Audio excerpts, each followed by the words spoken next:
नमस्कार मेरे प्रिय श्रोताओं। आज मैं आप सबको डॉक्टर DS शुक्ला द्वारा लिखित एक कहानी वंचितों की वंचना सुनाने जा रही हूँ। तो आइए सुने कहानी। वंचित समाज की वंचना का बहुत बड़ा कारण है उनमें क्रोध का अभाव। क्रोध वो भाव है जो कि कष्ट पहुंचाने वाले के प्रतिकार स्वरूप मन में उत्पन्न होता है। कितने ही भारतीय या अन्य अश्वेत वर्ग के लोगों को गोरों के शासन में अपमान से दो चार होना पड़ता होगा, परंतु मोहनदास करमचंद गांधी को दक्षिण अफ्रीका में इस अपमान पर क्रोध आया, जिसे उन्होंने तत्काल ही प्रदर्शित नहीं किया। उसको अपने मन में पाला, पोषित किया और विवेक पूर्वक उसका प्रतिरोध करने का निश्चय किया। उनके इस प्रतिरोध से अन्य अपमानित भारतीयों को दक्षिण अफ्रीका में सम्मान मिला। उसी क्रोध की निरंतरता जब भारत में उत्पन्न हुई तो भारतीयों को भी अंग्रेजी शासन से मुक्ति मिल गई। ये गौरव गाथा तो पूरे भारत देश की है, पर क्या भारत के सभी नागरिकों को सम्मान मिल पाया? सदियों से चले आ रहे शोषण से मुक्ति मिल पाई? नहीं। प्रजातंत्र में आम आदमी के सशक्तिकरण का सबसे बड़ा माध्यम है वोट। प्रजातंत्र हर 5वें वर्ष नागरिकों को अधिकृत करता है कि वो स्वयं अपना शासक चुन सके, परंतु क्या इस अधिकार का उपयोग हमारे समाज का वर्ग विशेष निर्भय होकर कर पाता है? नहीं। इन 5 साला आम चुनावों को शहरी, विशेषकर तथा कथित संभ्रांत वर्ग बड़े ही हल्के रूप में लेता रहा है। चुनाव के दिन पोलिंग बूथ तक जाना, वहां लाइन लगाकर वोट देना उन्हें अपनी शान के खिलाफ लगता है। इतना कष्ट उठाने के बजाय वो इस दिन का अवकाश के रूप में टीवी देखकर व्यतीत करना ज्यादा पसंद करता है। इसके उलट ग्रामीण क्षेत्र में चुनाव एक महापर्व के रूप में मनाया जाता है। एक अजीब सा उत्साह जनमानस में व्याप्त हो जाता है। देखा गया है कि लोकसभा और विधानसभा चुनाव के दौरान ये उत्साह इतना तीव्र इसलिए नहीं हो पाता क्योंकि उम्मीदवारों का जनता से सीधा जुड़ाव नहीं होता। वहीं ग्राम सभा के चुनाव में प्रधान पद अथवा वार्ड सदस्य का प्रत्याशी उनके गांव पड़ोस का होता है। वो अपना आदमी अथवा धुर प्रतिद्वंदी भी हो सकता है। प्रधानी के चुनाव में विकास या करप्शन मुद्दा नहीं होता। यहाँ मूछ का सवाल होता है। सवाल होता है कि खड़ंजा कही के दुआरे ते निकली, वही हमार पनारा बंद कई देन रहा है। आदि बहुत बहुत छोटी चीज़ों पर चुनाव निर्भर करता है। सबसे ज़्यादा खून खराबा व हिंसक घटनाएं भी इसी प्रधानी के चुनाव में ही होती हैं। एक जिलाधिकारी का कहना था कि प्रधानी के चुनाव संपन्न कराना प्रशासन के लिए बड़ी चुनौती होती है। ऐसे प्रधानी के चुनाव को प्रत्यक्ष रूप से देखने का मुझे भी एक मौका मिला। उन दिनों दूरबीनों द्वारा महिला नसबंदी बहुत जोरों पर चल रही थी। 3-4 सचल दल रोज सुबह 10 बजे जिला अस्पताल से surgeon, lady doctor, nursing staff व सर्जिकल सहायक का आवश्यक उपकरण व 7 सज्जा 2 गाड़ियों में लादकर ग्रामीण अंचल की PHC अथवा CSC के लिए निकल पड़ते।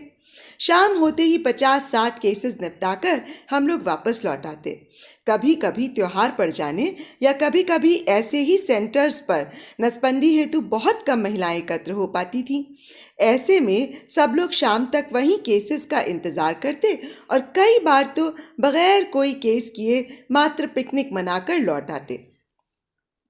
ऐसे ही एक दिन हम लोग जब कैंप यानी कि नसबंदी कैंप करने PHC पहुंचे तो वहां के चिकित्सा अधिकारी ने बड़े ही रिलैक्स्ड मूड में हंसते हुए हम सबका स्वागत किया। आइए, आज तो पूरा पिकनिक का लुत्फ उठा पाएंगे आप लोग। आज इस ब्लॉक में प्रधानी का चुनाव है, एक भी केस होने की संभावना नहीं। ये जानते हुए भी कि आज कोई केस नहीं होना है, आपने मुख्यालय को क्यों नहीं सूचित किया?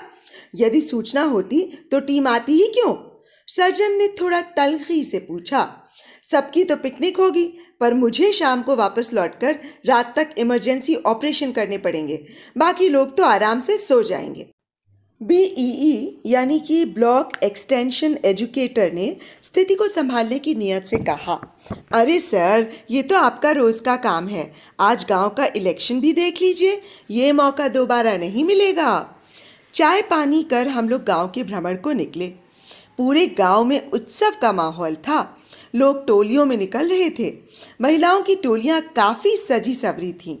कुछ लोग लगता था कि मेन रोड से बस से उतरकर पैदल ही गांव को आ रहे थे। साथ में बीवी बच्चे भी थे। हमने देखा एक पुरुष नए पैजामा कमीज में सजा, नए जूते पहने, खाली हाथ आगे आगे चल रहा था।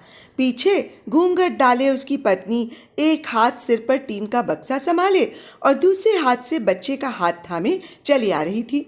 ऐसे परिवार का ये नज़ारा हम लोगों ने पहले नहीं देखा था। पूछा, ये कौन है? बीईई, ये गांव के वोटर हैं, गांव वोट देने आए हैं। अरे, इतना खर्चा करके सिर्फ वोट देने आए हैं? हम सभी को आश्चर्य हुआ। बीईई, नहीं सर, इन सब का आने जाने का किराया प्रत्याशी देगा। प्रत्येक प्रत्याशी अपने सपोर्टर परिवार के सभी सदस्यों को वोट देने के लिए अपने खर्चे से बुलवाता है। सिर्फ एक वोट के लिए इतना पैसा खर्च किया जाता है? सर्जन ने विस्मय से पूछा। बीईई, गांव के इलेक्शन में वोटर बुलवाने से अधिक पैसा तो दारू बांटने में खर्च होता है। प्रधान बनने में इतना क्या फायदा कि आदमी इलेक्शन में इतना पैसा खर्च करता है?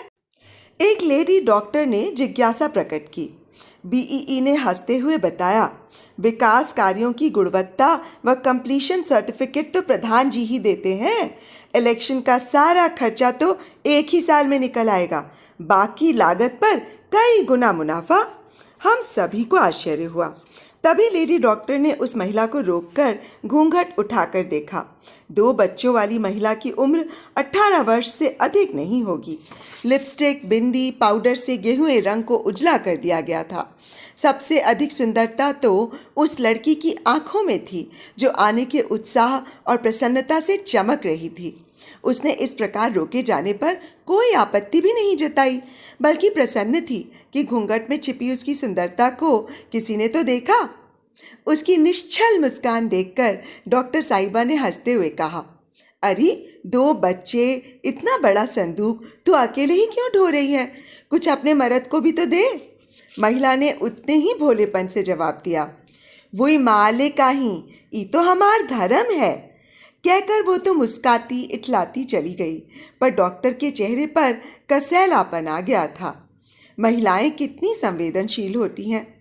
थोड़ी ही देर में हम लोग मतदान केंद्र पहुंच गए। गांव में पसरी शांति से उलट केंद्र में बड़ी गहमा गहमी थी। केंद्र से थोड़ा पहले प्रत्याशियों के बस्ते लगे थे, जिनमें वोटर पर्चियां बन रही थीं। कुछ बस्तों पर ज़्यादा संख्या में लोग एकत्र थे, कुछ तो बिल्कुल खाली।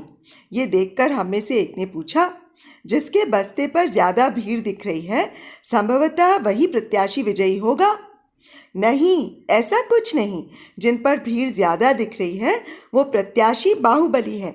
हालांकि ज़्यादातर बाहुबली ही जीतते हैं, पर कभी कभी जिनके बस्ते पर भीड़ होती है वो हार भी जाते हैं। ग्रामीण वोटर को आप समझ नहीं सकते।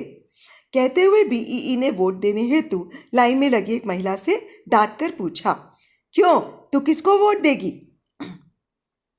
महिला ने बड़ी लाचारी से कहा, जाहिका तुम कहो। पहले से सोच के नहीं आई? बीईई ने फिर धमकाया। महिला ने उतनी ही लाचारी में नहीं की मुद्रा में सिर हिलाया। देखा डॉक्टर साहब, इनसे कुछ उगलवा पाना कितना मुश्किल है। गांव का वोटर काफ़ी सयाना हो गया है। मतदान केंद्र के अंदर पहुंचकर बीईई, काहो दरोगा जी, आज पुलिस बड़ी मुस्तैद दिख रही है। दरोगा, हाँ, ये बड़ा ही संवेदनशील केंद्र है, कभी भी फौजदारी हो सकती है। फिर हम लोगों को देखकर, आप भी डॉक्टरों को ऐसे माहौल में क्यों घसीट लाए? तभी मेरा पैर केंद्र में सोते एक व्यक्ति से टकराया। मैंने पूछा, ये व्यक्ति यहाँ क्यों सो रहा है? दरोगा, ये नवयुवक पास के गांव का प्रधान पद का प्रत्याशी है। लोगों के कहने पर यह खड़ा तो हो गया, पर दबंगों के डर से भागकर यहाँ छिपकर पड़ा है। मैं भी इसे टोक नहीं रहा हूँ। यहाँ से भगाया तो बाहर जाकर मारा जाएगा बेचारा। बेकार में एक और बवाला हो जाएगा। सब हंसने लगे। हम लोग उसके बाद पूरे गांव का चक्कर लगाते हुए वापस पीएचसी पर लौट आए। खाना तैयार था। खाते खाते 3 बज गए। हम लोगों ने अपना लाव लश्कर संभाला और 4 बजे वापस मुख्यालय लौट आए। अगला कैंप भी उसी ब्लॉक में लगा, परंतु इस बार ब्लॉक मुख्यालय की सीएचसी पर। 2-4 केस निपटाने के बाद जब हम लोगों को पता चला कि आज इलेक्शन की मतगणना होनी है, तो हम लोग काम समाप्त कर ब्लॉक भवन की ओर चले, जहां प्रधानी के इलेक्शन की मतगणना हो रही थी। ब्लॉक परिसर में गहमा गहमी का माहौल था। लोग अपने अपने ग्रुप बनाकर झंडों में खड़े थे और चुनाव के संभावित नतीजों पर चर्चा कर रहे थे। कुछ लोग जो अपने प्रत्याशियों की विजय के आश्वस्त थे, हाथ में फूल मालाएं लेकर खड़े थे। हम लोग वहां पहुंचने वाले ही थे कि एकाएक किसी की जय जयकार का स्वर गूंजा। थोड़ी देर बाद एक बुजुर्ग मालाओं से लदे, स्वयं दूसरों के कंधे पर लदे नमूदार हुए। वो काफी वृद्ध थे, सो लेडी डॉक्टर ने पूछा, क्या ये चल फिर नहीं सकते? बीईई हंसते हुए ने कहा, हाँ, ये भी सही है कि प्रधान जी अपने पैरों से नहीं चल सकते, परंतु इस समय इनके समर्थक इनकी जीत की खुशी में कंधे पर उठाए हैं। लेडी डॉक्टर, ये तो बहुत जर्जर हैं, 6 साल जीवित भी रहेंगे। डॉक्टर साहब, पिछले 2 इलेक्शन से लोग भी यही सोच रहे हैं। लगता है भगवान ने इन्हें प्रधानी के लिए ही बनाया है। हम लोग सभी हंसने लगे। कई और प्रत्याशियों का जुलूस और निकला। तभी बहुत जोर से तालियां बजने की आवाज़ से हम लोगों का ध्यान बटा। देखा, मैला सा पैजामा कमीज पहने एक नवयुवक गले में मालाएं डाले रोता हुआ भीड़ के बीच से भागा जा रहा था। उसके पीछे ताली बजाते 10-15 लोग भी दौड़ रहे थे, परंतु वो नवयुवक बड़ी तेजी से सबको पीछे छोड़ भाग गया। लेडी डॉक्टर ने पूछा, ये कौन है जो रोता हुआ भागा जा रहा है? बीईई, ये प्रधान प्रत्याशी है जो विजयी घोषित हुआ है। पर ये रो क्यों रहा है? इसे तो खुश होना चाहिए था। बीईई, यही प्रजातंत्र का असली चेहरा है डॉक्टर साहब, जो आपने अभी अभी देखा।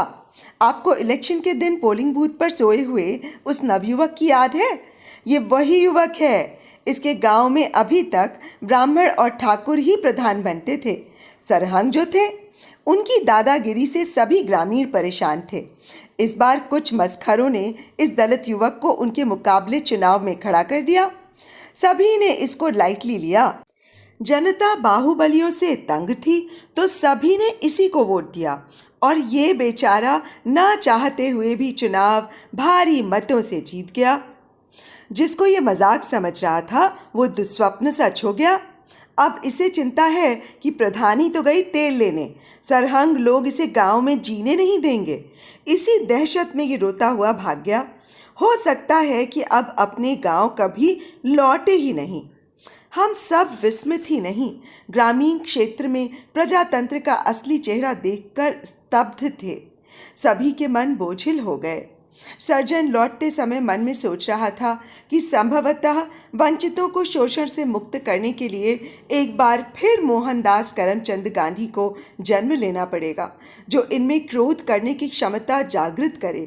क्रोध उत्पन्न होने से इन वंचितों में प्रतिकार की क्षमता पनपेगी और यही प्रतिकार करने की क्षमता ही उनको सम्मान दिला सकेगी।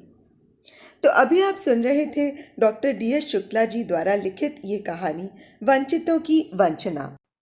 सच दोस्तों, इस कहानी में लेखक ने ग्रामीण क्षेत्रों में प्रजातंत्र के असली चेहरे को दिखाकर हम सब के मन को बोझिल कर दिया। शहरों में रहने वाले हम लोग कभी सोच भी नहीं सकते कि गांव में कुछ लोग इस कदर डरे और सहमे हुए रहते हैं।